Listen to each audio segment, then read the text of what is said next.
Ang pag-uusapan po natin ngayon ay mga medicines na walang side effect na nakakaantok. Ito yung mga graveyard shift, mga night shift sa trabaho, or yung mga drivers natin na nagda-drive and yung mga rider natin. Goods na goods po ito sa kanila. Kasi non-drowse yung mga gamot na to. Ibig sabihin, wala itong side effect na nakakaantok. Umpisan po natin dito sa Rexedol Forte na may generic name na paracetamol, 500 mg yung contain nito. Tapos sa caffeine naman ay 65 mg. Analgesic and antipyretic. Pag sinabing analgesic po, ibig sabihin is para ma-reduce yung pain na nararamdaman natin. And antipyretic is to relieve yung yung fever na nararamdaman. Bale, itong paracetamol caffeine na to na may brand name na Rexedol Forte ay 3 times a day po ang pag-take nito. Every 8 hours interval. Ang example po nito ay ganito po. Rexedol Forte. Bale, itong Rexedol Forte po na to ay non-drowsy kasi meron siyang caffeine na content which is 65 mg. Medyo mataas rin po ito para hindi ka antukin. Next naman po, ito naman ay Decolgen na no drowse.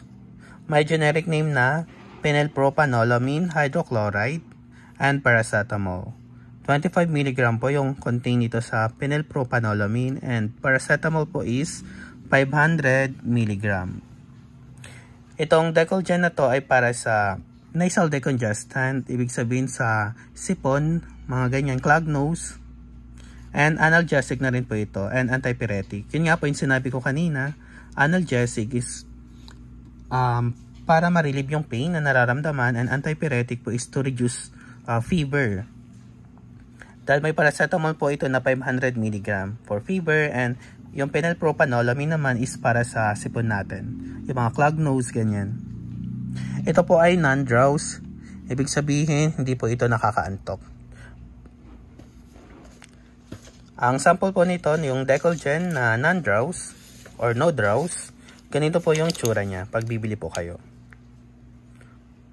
Basta sabihin nyo lang Decolgen, no drowse or non-drowse. Next naman po, ito namang Neozep. Neozep Zinc plus non-drowsy. Meron itong generic name na phenylephrine hydrochloride and paracetamol plus zinc. Ito po ay non-drowsy, ibig sabihin hindi po kayo aantukin.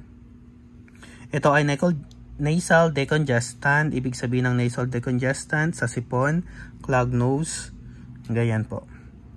Analgesic and antipyretic, yung kanina po sinabi ko kanina, analgesic to relieve pain and antipyretic is para ma-reduce yung fever na nararamdaman natin. Itong zinc pala, meron na tong zinc, ibig sabihin para yung mga deficiency sa minerals sa ating katawan, meron na tong zinc, pampatibay ng ating immune system.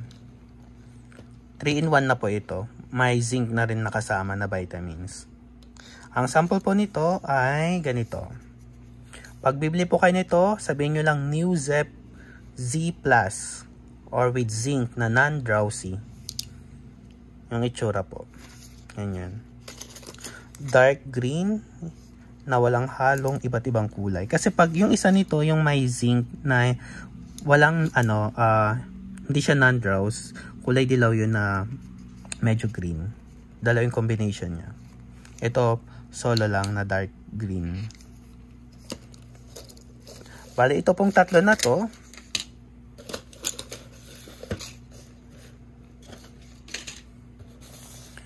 ito pong Neozep Zinc Plus, Decolgen No Drowse, and Rexedol Forte. Ang pag-inom po nito ay every 8 hours. Bale, 8 hours po ang interval or 3 times a day ang pag-inom nito.